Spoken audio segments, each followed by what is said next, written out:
नमस्कार साथियों, शुरू करते हैं आज की नई वीडियो। और नई वीडियो में हम साइकोलॉजी के कुछ महत्वपूर्ण क्वेश्चंस देखेंगे, बाल विकास और शिक्षण विज्ञान। ठीक है, शुरू करते हैं आज का पहला क्वेश्चन। डिसलेक्सिया का संबंध है पढ़ने की अक्षमता से, लिखने की अक्षमता से, आंकिक अक्षमता से या तार्किक अक्षमता से। तो डिसलेक्सिया का जो संबंध है वो पढ़ने में अक्षमता से है, पढ़ने में दिक्कत रहती है। ठीक है, डिसलेक्सिया। फिर आगे दिया है डिसकैलकुलिया।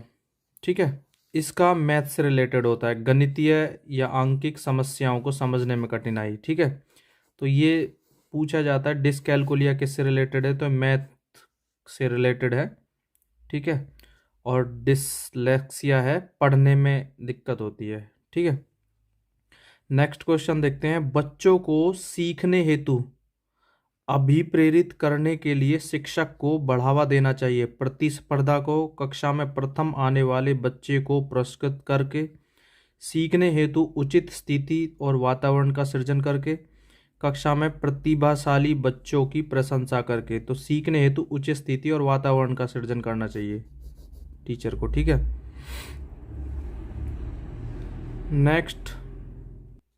नेक्स्ट क्वेश्चन है। सीखने में कौन से सबसे अच्छे अनुशासन के लिए मुख्य तत्व है? कुशल मुख्याध्यापक, स्कूल का स्वस्थ वातावरण, आदर्श अध्यापक, पुरस्कार और दंड। तो इसमें होगा, ये सभी दिया हुआ है। ठीक है, ये सारी चीज़ें होनी चाहिए। कुशल मुख्याध्यापक भी होना चाहिए, स्कूल का स्वस्थ वातावरण होना चाहिए, आदर्श अध्यापक होने चाहिए, और पुरस्कार और दंड भी कभी कभी इसमें कह सकते हैं। ठीक है, नेक्स्ट क्वेश्चन है। एक आदर्श अध्यापक में पाया जाने वाला गुण है लोकतंत्रात्मक दृष्टिकोण, विषय वस्तु का पर अधिकार, बाल मनोविज्ञान का ज्ञान, उपरोक्त सभी। तो ये उपरोक्त सभी आंसर इसका होगा। ठीक है, नेक्स्ट देखते हैं। पिछड़ा बालक वह है जो अपने पाठशाली जीवन के मध्य 10 से 11 वर्ष में अपनी आयु के अनुरूप सामान्य कक्षा से नीचे की कक्षा का कार्य न कर सके। ठीक है, ये पिछड़े बालक के बारे में परिभाषा दी है, और ये परिभाषा किसने दी है? सिरिल बर्ट ने। ठीक है, इतना ही याद रखना था। नेक्स्ट क्वेश्चन है। आपकी कक्षा में एक बच्चा रोज आपको परेशान करने के लिए अप्रासंगिक प्रश्न पूछता है, आप क्या करेंगे? प्रधानाचार्य से शिकायत करेंगे, उसे डांटेंगे, उससे बातचीत करेंगे, उसके माता पिता से शिकायत करेंगे? देखो, ये सारे नेगेटिव जा रहे हैं। ना तो हम प्राचार्य से शिकायत कर सकते, ना उसे डांट सकते, ना उसके माता पिता से शिकायत कर सकते। तो इसका सीधा सा आंसर बनता है पॉजिटिव वे में उससे बातचीत करने की कोशिश करेंगे। ठीक है, देखते हैं फिर नेक्स्ट क्वेश्चन है हमारा। प्याजे की कौन सी अवस्था का संबंध अमूर्त और तार्किक चिंतन से है? संवेदी गामक अवस्था से, पूर्व संक्रियात्मक अवस्था से, अमूर्त संक्रियात्मक अवस्था या मूर्त संक्रियात्मक अवस्था? तो इसका सही आंसर होगा अमूर्त संक्रियात्मक अवस्था। ठीक है, जीन प्याजे स्विट्जरलैंड के थे। ठीक है, क्वेश्चन आ सकता है, जीन प्याजे का एक क्वेश्चन जरूर मिलता है, चाहे सी टेट का एग्ज़ाम हो, यूपी टेट हो, एस टेट हो, कोई सा भी पेपर हो, लेकिन जीन प्याजे से रिलेटेड एक क्वेश्चन जरूर मिलता है हर पेपर में। इसने संज्ञानात्मक विकास की 4 अवस्थाएं बताई हैं। ठीक है, और मैं पिछली वीडियो में तो मैं बता चुका हूँ चारों अवस्थाएं। तो अमूर्त संक्रियात्मक अवस्था जो होती है वो 11 वर्ष से ऊपर होती है, जिसमें बालक अमूर्त व तार्किक रूप से चिंतन करने लगता है। ठीक है, नेक्स्ट देखते हैं। एनसीएफ 2005 की संस्तुतियों के अनुसार कक्षा 1 एवं कक्षा 2 के विद्यार्थियों के लिए मूल्यांकन का तरीका होना चाहिए लिखित परीक्षण के आधार पर, मौखिक परीक्षण के आधार पर, लिखित एवं मौखिक परीक्षण के आधार पर, या प्रेक्षण के आधार पर। तो इसका सही आंसर होगा प्रेक्षण के आधार पर। ठीक है, मूल्यांकन प्रेक्षण के आधार पर होना चाहिए। नेक्स्ट देखते हैं। संस्कृति पर शिक्षा का क्या प्रभाव पड़ता है? संस्कृति की निरंतरता को बनाए रखना, संस्कृति के हस्तांतरण में सहायता करता है, संस्कृति का परिष्करण करता है। तो ये सारे आंसर ठीक होंगे। ठीक है, संस्कृति निरंतरता को बनाए रखती है, संस्कृति की निरंतरता को बनाए रखती है शिक्षा, संस्कृति के जो हस्तांतरण भी करने में सहायता करती है और संस्कृति का परिष्करण भी करती है। ठीक है, नेक्स्ट क्वेश्चन देखते हैं।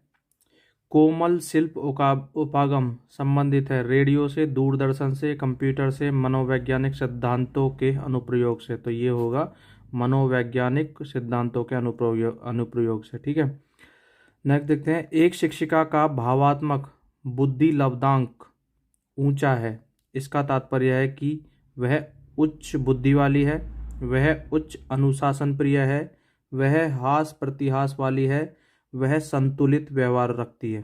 तो इसका सही आंसर होगा वह संतुलित व्यवहार रखती है। नेक्स्ट देखते हैं। निम्न में से वस्तुनिष्ठ परीक्षणों के गुण के संबंध में सही कथन कौन सा है। ठीक है, तो वस्तुनिष्ठ जो परीक्षण होते हैं, ठीक है, सत्य असत्य वाले प्रश्न जो होते हैं वो वस्तुनिष्ठ में होते हैं।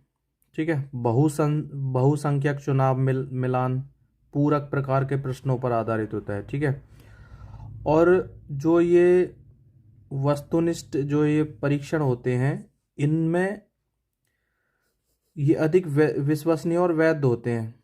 ठीक है, जिनका अंकन शीघ्रता और सुगमता से किया जा सकता है। नेक्स्ट देखते हैं। विद्यालय का कार्य होता है संस्कृति का संरक्षण, संस्कृति का परिष्करण, संस्कृति के नए प्रतिरूपों का निर्माण। तो इसका सही आंसर होगा फोर्थ, सभी उपरोक्त। ठीक है।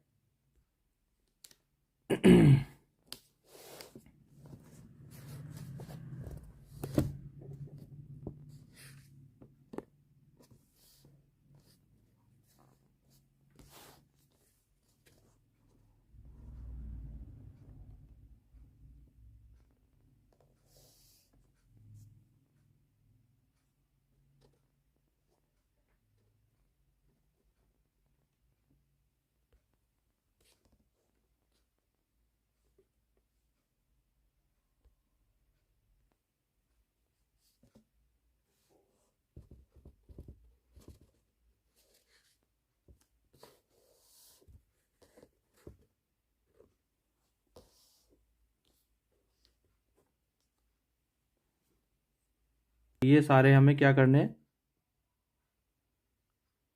तो ये नेक्स्ट क्या दिए हुए हैं, बुक्स दी हुई हैं और इनको मिलान करना है। ठीक है, तो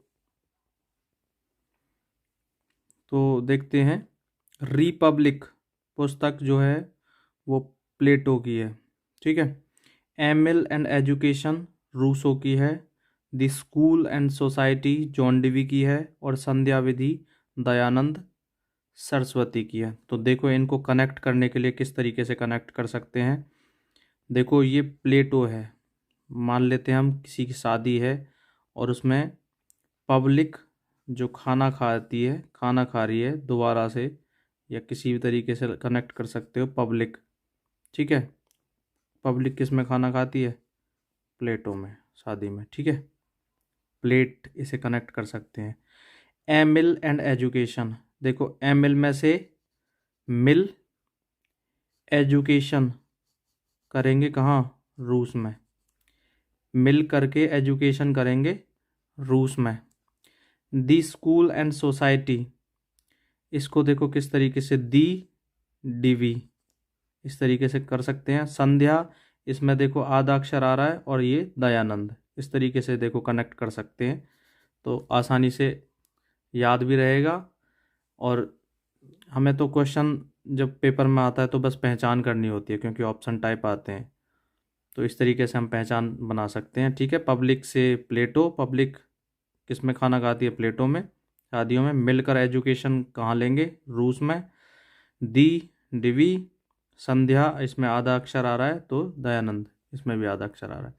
नेक्स्ट देखते हैं। खेल शिक्षण विधि, और ये इंपॉर्टेंट है भाई, डीएसएसबी के पेपर में भी ये क्वेश्चंस आए हैं, और ये टेट के पेपर्स में भी मिलते हैं। ठीक है, खेल शिक्षण विधि ये भी इम्पोर्टेंट है, मोस्ट इम्पोर्टेंट है ये भी। खेल शिक्षण विधि के प्रतिपादक कौन है, खेल शिक्षण विधि के प्रतिपादक हैं फ्रोबेल। ठीक है, देखते हैं नेक्स्ट। श्रीलबर्ट के अनुसार पिछड़े बालकों की बुद्धि लब्धि होती है 120 से अधिक, 85 से कम, 120 से कम, उपरोक्त में से कोई नहीं। तो श्रीलबर्ट ने एक परिभाषा भी दी थी, अभी मैंने तुम्हें बताई थी।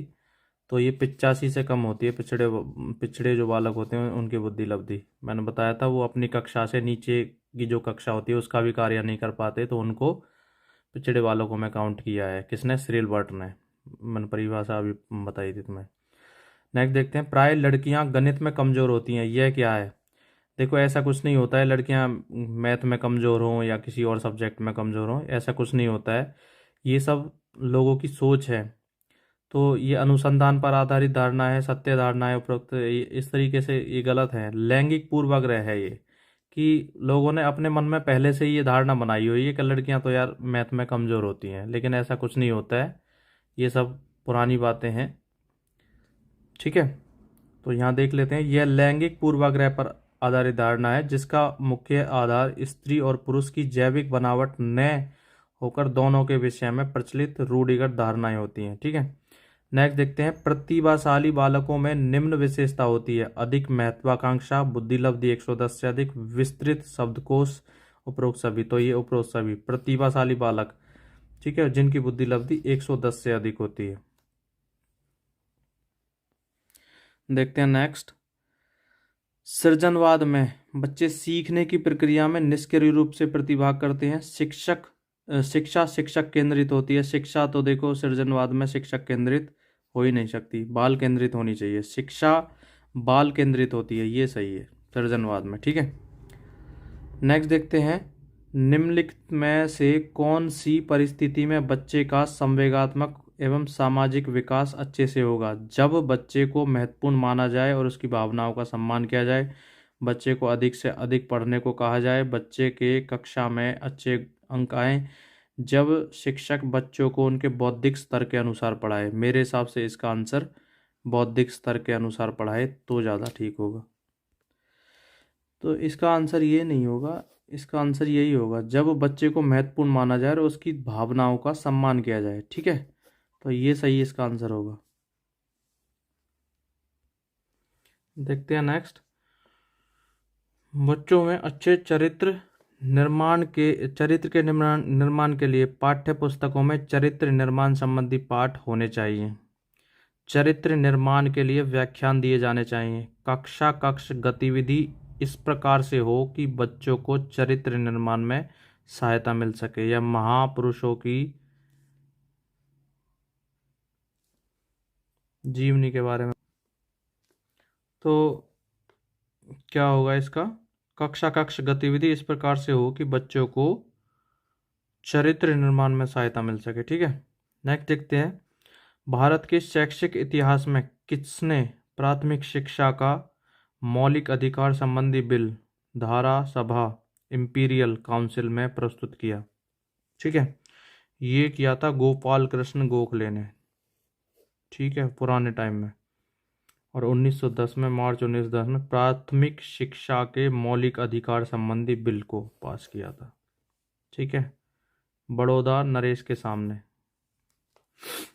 अच्छा, नेक्स्ट देखते हैं, मूल्यांकन से अभिप्राय है छात्रों की आवश्यकता का पता लगाना, छात्रों की बुद्धि का पता लगाना, छात्रों के अधिगम की सफलता और असफलता का अध्ययन करना, या स्वास्थ्य परीक्षण करना। तो ये छात्रों की सफलता, अधिगम की, जो बच्चे सीख रहे हैं, अधिगम, सफलता या असफलता का अध्ययन करना मूल्यांकन है। ठीक है, तो नेक्स्ट क्या दिया हुआ है, बेसिक शिक्षा हेतु महात्मा गांधी ने किस पाठ्यक्रम पर बल दिया? तो ये हस्तकला पर गांधी जी ने ध्यान दिया था। ठीक है, ज़्यादा। नेक्स्ट देखते हैं, छात्रों को ठीक, शाबाश, बहुत अच्छा कहना शाब्दिक पुनर्बलन है, अशाब्दिक पुनर्बलन है, सकारात्मक शाब्दिक पुनर्बलन है, नकारात्मक शाब्दिक पुनर्बलन है? तो ये होगा सकारात्मक शाब्दिक पुनर्बलन।